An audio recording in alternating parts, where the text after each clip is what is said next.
রাশেদ হঠাৎ নিজের চেম্বারে পূর্ণতাকে দেখে একটু চমকে গেল। মনে মনে ভাবতে লাগলো, এই আবার কি ঝামেলা নিয়ে হাজির হলো। কিন্তু পূর্ণতা নিজের কথা রেখেছে, সে অযথাই আসেনি, এসেছে একটা সমস্যা নেই। রাশেদ মাথা চুলকে বলল, আজকে আবার সুদর্শন ডাক্তারের কি তথ্য লাগবে? পূর্ণতা স্মিত হেসে বলল, আগে আমার তথ্য দিই, পরে বাকি সব বলা যাবে। আপনার তথ্য দিয়ে আমার কি কাজ? পূর্ণতা বিরক্তি নিয়ে বলল, আপনি না ডাক্তার, রোগীর তথ্য জেনে আপনার কি কাজ জানেন না? রাশেদ বিচলিত হয়ে বলল, আপনার দাঁতের সমস্যা দেখা দিয়েছে? পূর্ণতা মাথা নেড়ে বলল, সমস্যা তো দেখা দিয়েছে এই, তবে দাঁতের না, সমস্যা অন্য। রাশেদ মনোযোগ দিয়ে পূর্ণতার কথা শুনতে লাগলো। পূর্ণতার কথা শুনে বলল, আপনার কিছু টেস্ট করা লাগবে। এর আগে কোনো টেস্ট করেছেন? মানে এমন সমস্যার জন্য তো না জেনে ঔষধ দেওয়া সম্ভব নয়। পূর্ণতা কি বলবে বুঝতে পারল না। এই সমস্যাগুলো তার একদম নতুন নয়। ছোটবেলায় কয়েক বছর পর হতো, এরপর কয়েক মাস পর, এখন মাঝে মধ্যে হুটহাট শুরু হয়। সমস্যাটা হচ্ছে যে গলা আর মুখ গহ্বরের ঘা দেখা দেয়।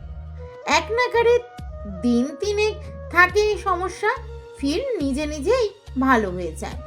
মাকে বলার পর তিনি বলেছেন ভিটামিনের অভাবে এই সমস্যাটা হয়, তাই তৎক্ষণাৎ গ্রাম্য ডাক্তারের কাছ থেকে ওষুধ এনে খাওয়ানো হয়। আর বাবা নিয়ম করে তার জন্য ভিটামিন যুক্ত শাক সবজি খাওয়ায় জোর দেয়। কিন্তু পূর্ণতার মনে হয় শুধু এইটুকুতেই এত সমস্যা হয় না। আজকে মনে হচ্ছিল একটু বেশি অসহ্য লাগছে, তাই স্বাস্থ্যকেন্দ্রে 10 টাকার টিকিট ফ্রি ডাক্তার দেখাতে চলে এসেছে। রাশেদ টর্চ জেলে পূর্ণতার মুখ গহ্বর চেক করলো, কিছু ওষুধ লেখার প্রস্তুতি নিয়ে বলল, এই সমস্যার জন্য এর আগে ডাক্তার দেখিয়েছিলেন? পূর্ণতার সম্পূর্ণ ঘটনা ব্যক্ত করার সিদ্ধান্ত নিল। তখনই কেউ একজন কথা বলতে বলতে প্রবেশ করলো। পিছনে ফিরতেই পূর্ণতা ইরাদকে দেখতে পেল। সেই উদ্ভট ঘটনা ঘটানোর পর প্রায় মাস হতে চলল সে ইরাদের সামনে পড়েনি। ইরাদের মুখশ্রীতে আপনা আপনি পরিবর্তন দেখা গেল। পূর্ণতা এবার যেন কিছুটা থমকে গেল। গায়ে না মাখলেও ইরাদের শোনানো কথাগুলো পূর্ণতার একটু খারাপ লেগেছিল বটে। তাই লোকটাকে দেখা মাত্রই তার মন সম্পূর্ণ বিষাদে ছেয়ে গেল। তার একটু বাড়াইতেই ইরাদ বলল, আবার কি মতলব বাড়ছে এই মেয়ে? তুই এবার তাকে কি বলে সাহায্য করছিস? পূর্ণতার আর সবটা বলা হয়ে উঠল না। সে এক প্রকার নিভে গেল যেন। রাশেদ ইশারায় চুপ থাকতে বলে পূর্ণতাকে বলতে বলল। পূর্ণতা বেশ সংক্ষেপে বলে ফেলল, হ্যাঁ দেখিয়েছি, বলেছিল ভিটামিনের অভাব। এই তথ্য দিয়েছিল গ্রাম্য ডাক্তার। পূর্ণতার ইচ্ছে করলো না ইরাদের সামনে এভাবে সব কথা বলার। রাশেদ ধারণা থেকে কিছু ঔষধপত্র লিখে দিল আর তাকে কিছু পরামর্শ দিল। প্রেসক্রিপশন এগিয়ে দিয়ে বলল, জি, শুধু 2টো ওষুধ কেনা লাগবে। পূর্ণতা মাথা নেড়ে খুব দ্রুতই প্রস্থান করলো। ইরাদের এই ব্যাপারটা ভালো ঠেকলো না, কাজেই সেও পূর্ণতার পিছু যাত্রা নিল।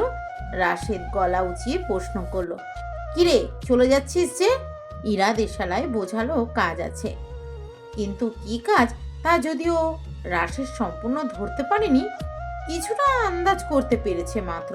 পূর্ণতা ওষুধ নেয়নি, সোজা তার ছাত্রীর বাড়ির পথে হাঁটা দিয়েছে।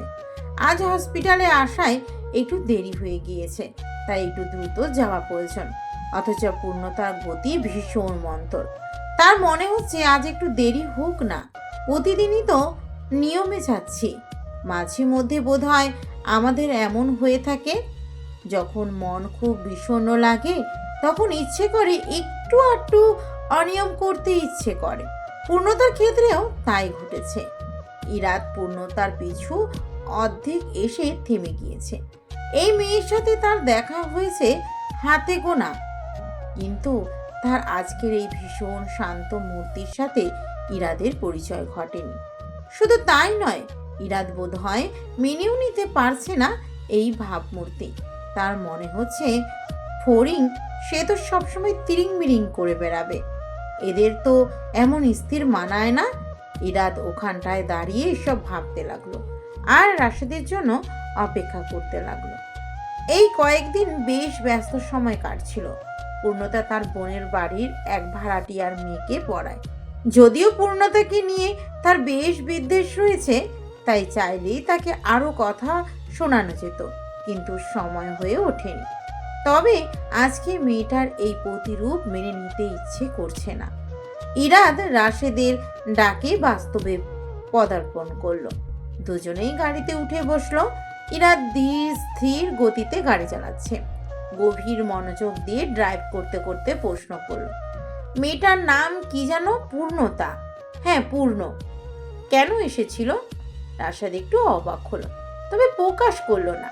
গা ছাড়া ভাব নিয়ে পড়লো, ওর নাম ফরিং। ইরাদ একটু হিয়ালি দৃষ্টিতে তাকালো তার দিকে, ফের প্রশ্ন করলো, আবার কোন অকাজের জন্য তথ্য সংগ্রহ করতে এসেছে? না না, আজ তথ্য সংগ্রহ নয়, বরঞ্চ একটা সমস্যা নিয়ে এসেছে বলেই পূর্ণতার উপশমের কথা খুলে বলল। ইরাদ একটু ভ্রু কুচকালো। বুঝলাম, সমস্যা নিয়ে স্বাস্থ্য কেন্দ্রে কেন এসেছে? কেন এখানে বুঝি মানুষ আসে না? রাশেদ পাল্টা প্রশ্নে ইরাদ জবাব দিল, তা আসে, কিন্তু কোনো প্রকার টেস্ট ছাড়া এই রূপ সমস্যার ট্রিটমেন্ট।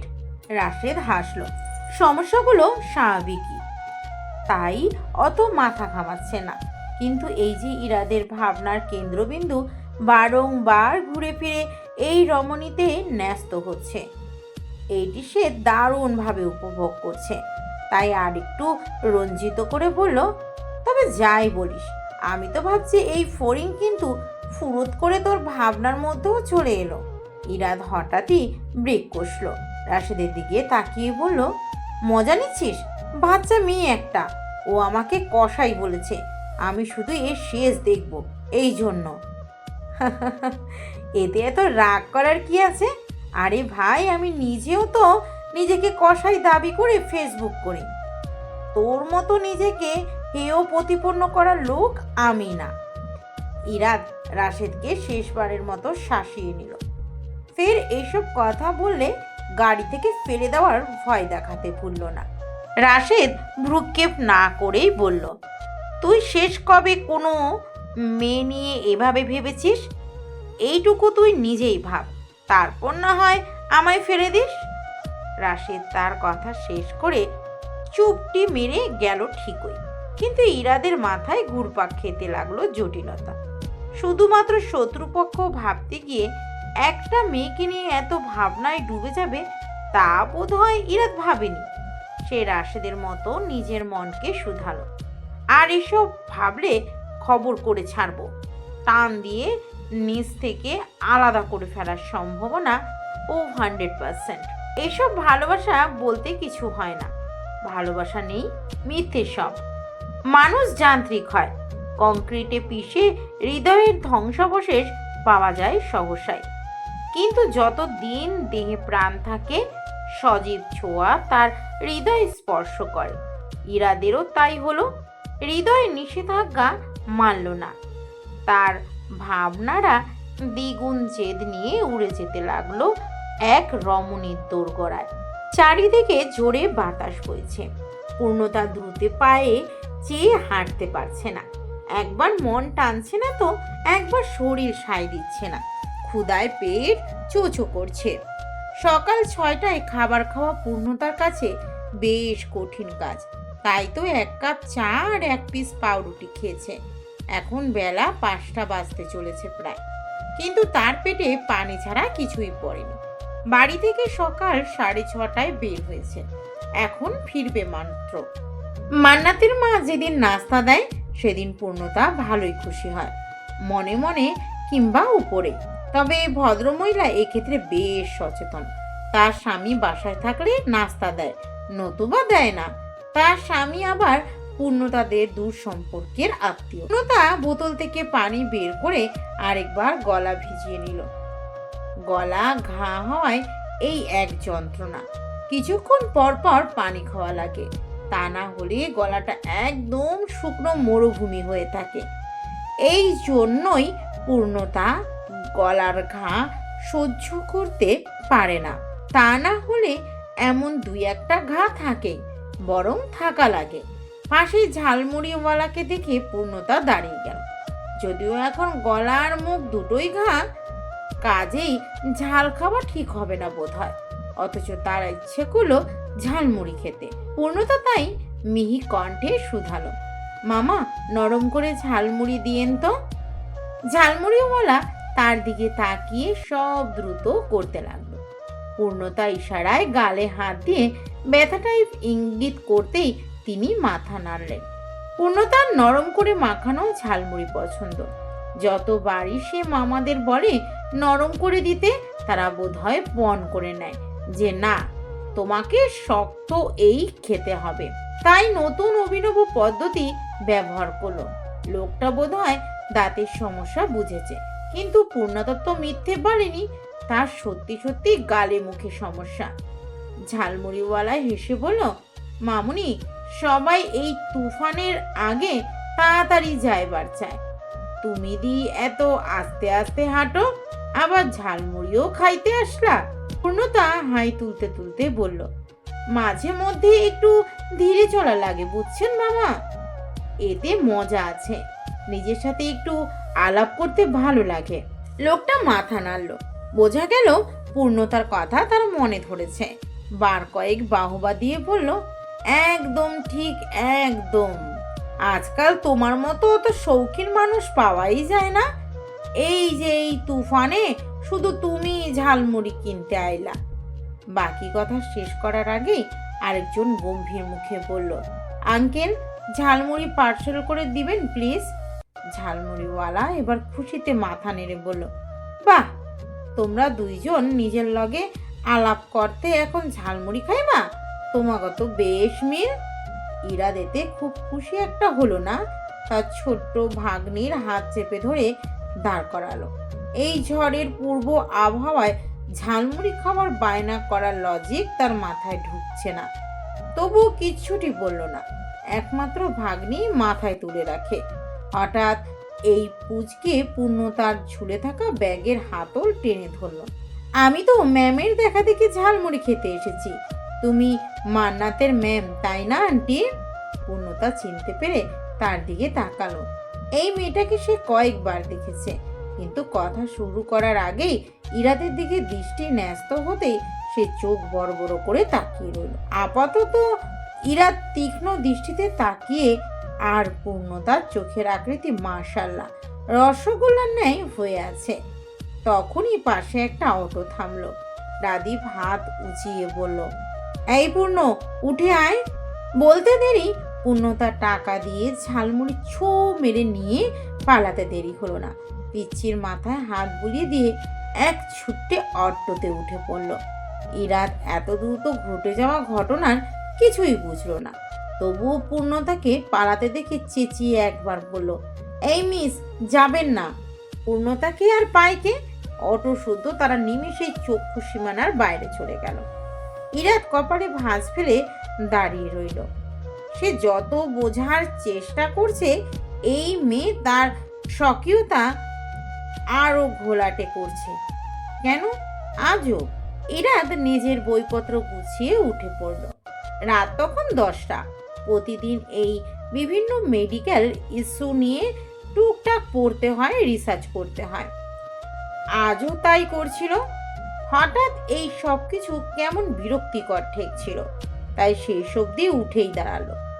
রুহুময় পায়চারি করতে করতে একটা জায়গায় এসে স্থির হলো। বেশ কিছুক্ষণ কালো মলাটের ডায়েরিটার দিকে তাকিয়ে থেকে একটা কাজ করলো। এক টুকরো কাগজে রঙিন কালি দিয়ে লিখে ফেললো, তিরিং বিরিং ফড়িং। যখন বেশ কিছু সময় খোঁজাখুঁজি করেও গ্লু পাওয়া গেল না, পরক্ষণেই মনে পড়লো সেই জিনিসটা ব্যবহারই করে না। কি করা যায় ভাবতে ভাবতে এক পর্যায়ে বাড়ি থেকে বেরিয়ে হাঁটা দিল। তাদের বাড়িটা একটু ছায়াতল ঘেরা, তবে এখান থেকে মিনিট 5 হাঁটলেই বাজার পাওয়া যায়। ইরাদ একটা মুদি দোকান থেকে গ্লু কিনে তৎক্ষণাৎ 4 কোণাকার চিরকুটি ডায়েরির মলাটে লাগিয়ে ফেলল। সোডিয়ামের নিয়ন আলোয় ডায়েরি, তার মলাটের অংশ আর ক্ষুদ্র লেখাটুকু অদ্ভুত রকমের সুন্দর ঠেকলো ইরাদের কাছে। যেন এতে রয়েছে যুগ যুগান্তরের কিছু অনুভূতির পুঁজি, যারা প্রাণবন্ত, ঠিক আজকের চন্দ্রিমাবিহীন আকাশের ঝকঝকে আলো নক্ষত্রের মতোই। ইরাদ আরেকটা কাজ করলো। জীবনের প্রথম অভিজ্ঞতায় এক কাপ চা খেতে খেতে হাঁটতে লাগলো রাস্তা ধরে। এই দিকটা শহর হলেও সম্পূর্ণ শহরতলি হয়ে যায়নি, সজীবতা ছোঁয়া রয়েছে। রাস্তার পাশে কিছু দূরত্ব বজায় রেখে একটা কৃষ্ণচূড়ার চারা গাছ, তার থেকে আরেকটু দূরত্বে মাথা উঁচিয়ে দাঁড়িয়ে আছে ল্যাম্পপোস্ট। ল্যাম্পপোস্ট মাথা উঁচু করে দাঁড়িয়ে থাকে একাই, অন্যদের আলো দেয়, কারো সঙ্গ প্রয়োজন হয় না। বরঞ্চ মাঝে মধ্যে কিছু আশাহত পথিক যখন তার পাশে বসে পড়ে, তখন তার নিঃসঙ্গতা ধূলিসাৎ হয়ে করে দেয়। সভ্যতার কাল ধরে ল্যাম্পপোস্ট দাঁড়িয়ে কত শত ঘটনার সাক্ষী সে, বেশ হৃদয় বিদারক কিংবা আবেগঘন মুহূর্তেরও। যখন খুব বেশি হতাশ লাগে, আমি ল্যাম্পপোস্টের কাছে এসে দাঁড়াই। তখন নিজেকে কেমন অন্যরকম অনুভব হয়, ইচ্ছে করে ল্যাম্পপোস্ট হতে। এই কথাটুকু পূর্ণতার ডায়েরিতে পড়ছিল ইরাদ। আর সে তার সীমারেখা অতিক্রম করেছে, মন নিষ্পিস করছিল বিদায় পড়ে ফেলেছে। অদ্ভুত হলেও সত্যি, এতে লেখা কথাগুলো ইরাদকে বেশ ভালো করে নাড়া দিয়েছিল। এই যে আজ তার ইচ্ছে করছে ল্যাম্পপোস্ট হতে। ইরাদ ল্যাম্পপোস্টের নিচে বসে পড়ল। রাস্তার পাশে সরু ঝিল, গরমে ভ্যাপসা অনুভূতি কেটে গিয়েছে। ঝিরঝিরে বাতাস অদ্ভুত রকমের উপভোগ্য ঠেকছে তার কাছে। সে তো এসিতে অভ্যস্ত, অথচ তার জানাই ছিল না স্রষ্টার সৃষ্ট স্তুতি কত শান্তিময়। জানা ছিল তো, কিন্তু জ্ঞান লাভের মতো কখনো উপভোগ করা হয়নি। আকাশের মিটিমিটি তারার সাথে ইরাদ দীর্ঘদিন পর নিজেকে অনুভব করলো পৃথিবীটা কেবলই যান্ত্রিক নয়, এখানে আত্মার অনুভূতি রয়েছে, শান্তি রয়েছে। ইরাদের জীবনটা একটু বিচিত্র বটে। সে বড়লোক বাবার একমাত্র ছেলে, কাজেই টাকা পয়সার অভাব বোধ তো করতে হয়নি, বরঞ্চ জীবনটা এমন হয়ে উঠেছে যে এখানে টাকাই মূল। ছোটবেলা ছিল অন্য 8-10টা ছেলেপেলের মতোই, কিন্তু সব জায়গায় বরাবরই বাবার উপস্থিতির কমতি ছিল। এবং ইরাদ সর্বপ্রথম এটি উপলব্ধি করতে পারে যখন তার 12 বছর বয়স, এবং ওই বয়সেই তার অ্যাপেন্ডাইন্স অপারেশন করা হয়েছিল। অদ্ভুত ছিল এই যে ওই কঠিন সময়েও তার বাবা উপস্থিত ছিল না। তাতে কি হয়েছে, বাবা মিটিংয়ে গিয়েছিল, সাথে টাকা পাঠাতে তো ভুলেনি। ইরাদ বেশ অবাক হয়েছিল। তার ক্ষুদ্র মস্তিষ্ক হন্যে হয়ে বাবাকে খুঁজছিল। মা তখন বোঝালেন, হয়তো সত্যিই ভীষণ গুরুত্বপূর্ণ কাজ। সে যাই হোক, ইরাদ ভেবে নিল সত্যিই গুরুত্বপূর্ণ কাজ। এরপর আরেকবার ইরাদের মারাত্মক একটা অ্যাক্সিডেন্ট হয়েছিল। তার বাবা একবার দায়সারা ভাববে দেখে গিয়েছিল ঠিকই, এরপর আর হসপিটালের মুখও হয়নি। দায়িত্ব সেরেছে, কারিকারাই টাকা পাঠিয়েছে। বয়স বাড়তে বাড়তেই ইরাদ উপলব্ধি করলো বাবা শুধু তাকে নয়, মাকেও টাকার বিনিময় করছে। ইরাদের একটা ধারণা জমে গেল, টাকাই বুঝি সব। অভাগা মা জননী অবশ্য বোঝানোর চেষ্টা করলো, কিন্তু ফলাফল তলানিতে। কেননা শোনা কথার চাইতে দেখা কাজ বেশি মনে থাকে। ইরাদেরও তাই হলো। লজ্জার কথা এই ছিল যে তার বাবা বিজনেসের ডিল ডান, পদোন্নতি, এসব কিছুর জন্য উপরস্থ মহিলাদের সাথে সম্পর্ক স্থাপন করতেন। মায়ের এসব মুখ ফুটে বলতে হতো না। বয়স বাড়ার সাথে সাথে সে বুঝতে পেরেছিল ইরাদের কাছের মানুষ বলতে এক মা আর বোনই ছিল। তার সহপাঠীরাও বড়লোকের বুকে যাওয়া কিংবা যান্ত্রিক বনে যাওয়া সন্তান ছিল। তাদের অধিকাংশ ছিল ইরাদের মতোই ভুক্তভোগী। কাজে ইরাদের দীর্ঘদিনের ধারণা জন্মে গেল টাকা মানেই সব। রাশেদের সাথে পুঙ্খানুপুঙ্খভাবে পরিচয় মেডিকেল গিয়ে। যদিও রাশেদ তার নানুর পাশের বাড়ির ছোট থেকে টুকটাক দেখা সাক্ষাৎ হতো, তা ভার্সিটিতে গিয়ে আরো তীব্র হয়েছিল। তবে ইরাদ বরাবরই এড়িয়ে চলতো। কিন্তু রাশেদ একদম মাটির মানুষ, ঠান্ডা মাথায় ইরাদকে শুনতো, বুঝতো। এই তো তার জীবনে মা, বোন আর রাশেদ আর গুটি কয়েক বন্ধু বান্ধবের বাইরে কাউকে দেখা হয়নি। আর যাদের দেখেছে তাদের নিয়ে ইরাদের ধারণা সবাই স্বার্থের জন্য আসে। ডাক্তারি পাশ করার পর ইরাদ মাকে প্রশ্ন করলো, তুমি আমার কাছ থেকে কি চাও? তুমি যা চাইবে আমি তাই করব। মা বেশি কিছু চাইলেন না, চাইলেন সাদামাটা কিছু। তার একমাত্র ইচ্ছে গ্রামে গিয়ে থাকবে, নিরিবিলি সজীবতায় ঘেরা একটা ছোট্ট বাড়ি আর কিছু জায়গা থাকবে, তাতে তিনি বনায়ন করবেন, নিজের মাটির মানুষের জন্য কিছু করার চেষ্টা করবেন।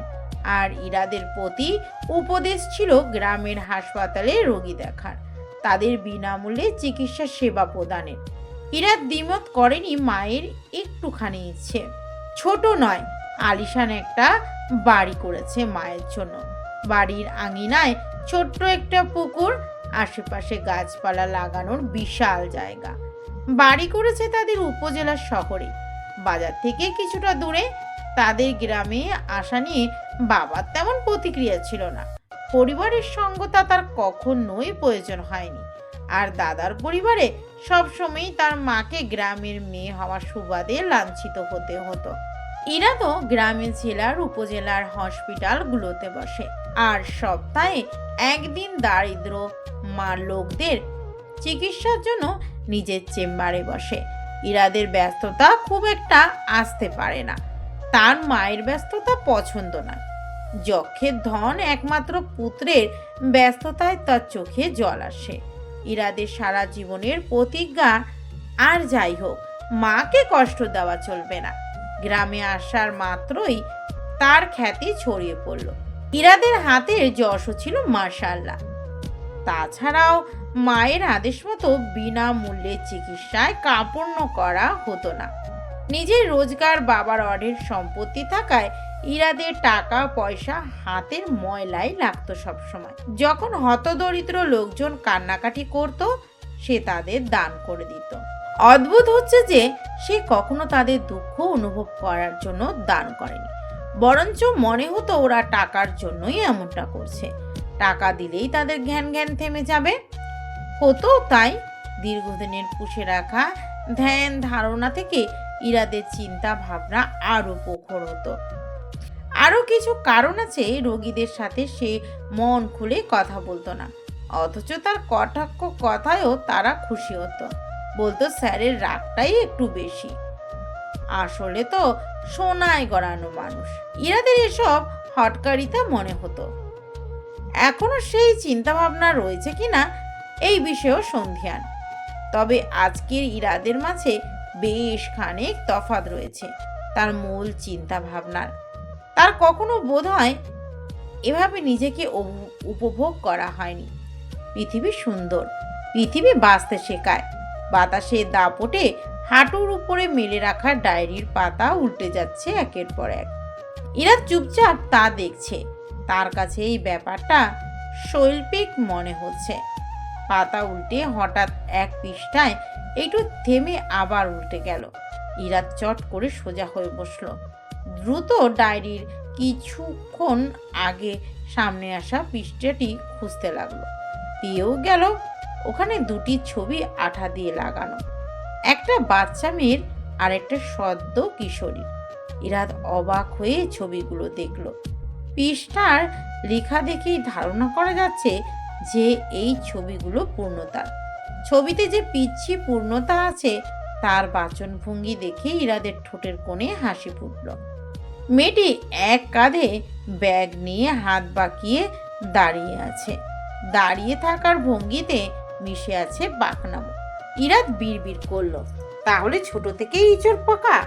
সদ্য কৈশোরে পা দেওয়া পূর্ণতার ছবি দেখে ইরাদ প্রাণবন্ত হাসি আর অব্যক্ত ভাষাপূর্ণ চোখ খুঁজে পেল। সোডিয়ামের নিয়ন আলোয় ছবিগুলোর সৌন্দর্য আর রহস্য দ্বিগুণ করে তুলল। ইরাদ বিড়বিড় করে বলে উঠল, মিস স্পরিং, আপনার ডায়েরি পড়ে আমি কসাই ডাক্তার নই, বরং কসাই থেকে মানুষ হচ্ছি। ঈশাকে নিয়ে ঘুরতে যেতে হবে, এই বায়না ধরে সে কাঁদছে গত 1 সপ্তাহ ধরে। তাই আজ রাশেদকে নিয়ে ইরাদ সোজা বোনের বাড়ি এসেছে। খাওয়া দাওয়া শেষ করে একটুখানি জিরিয়ে অতঃপর বের হবে। এই কথার উপর ভিত্তি করে ঈশা ঘুমোতে গেল।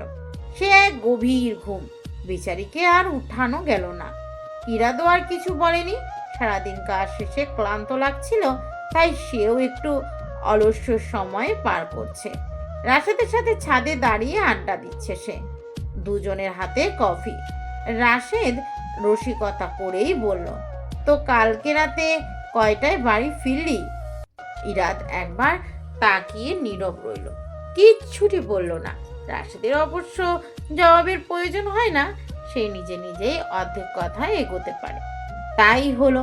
রাশেদ খুঁটিয়ে খুঁটিয়ে প্রশ্ন করতে লাগলো, কিন্তু ইরাদ সম্পূর্ণ নীরব। তার ভাবখানা এমন যে আজকে বোম মেরেও কথা বের করা যাবে না।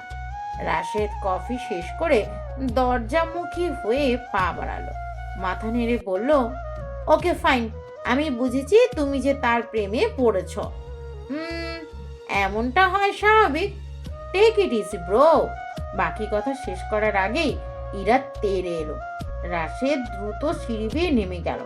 ইরাদ পিছন থেকে চেঁচিয়ে বলল, যাবি না বেয়াদব, দাঁড়া বলছি। ইরাদের ধাওয়া করার পথে হঠাৎ থামতে হলো। আচমকা সামনে একজন চলে এলো। অদূরে রাশেদও থেমে গিয়েছে। পূর্ণতা বেশ বিরক্ত নিয়ে বলল, আজব, দেখে চলতে পারেন না? ইরাদ খেয়াল করে দেখলো পূর্ণতাকে। সোজা হয়ে দাঁড়িয়ে বলল, আপনি দেখেননি? পূর্ণতা বিরস কণ্ঠে বলল, এত বড় ষাঁড়ের মতো লোকরা ছোটাছুটি করলে আমার দেখেও লাভ বিশেষ হবে না। ইরাদ চটে গিয়ে বলল, এই যে আপনি ষাঁড় কাকে বলছেন? রাশেদ কপাল চাপড়ালো। এদের কেন সামনাসামনি সহতেই হবে? পূর্ণতা কথা বাড়ানো বিপজ্জনক মনে করে নেমে যেতে লাগলো। হঠাৎ নিজের ডায়েরির কথা মনে পড়তেই বুকখানা ছ্যাদ করে উঠল। এই কয়েকদিনের প্রিয় ডায়েরির জন্য পূর্ণতা শোকে কাতর প্রায়। ভাবনা অনুযায়ী পেছনে ফিরে তাকালো। ইরাদ চোখ ছোট ছোট করে তীক্ষ্ণ দৃষ্টি নিক্ষেপ করলো।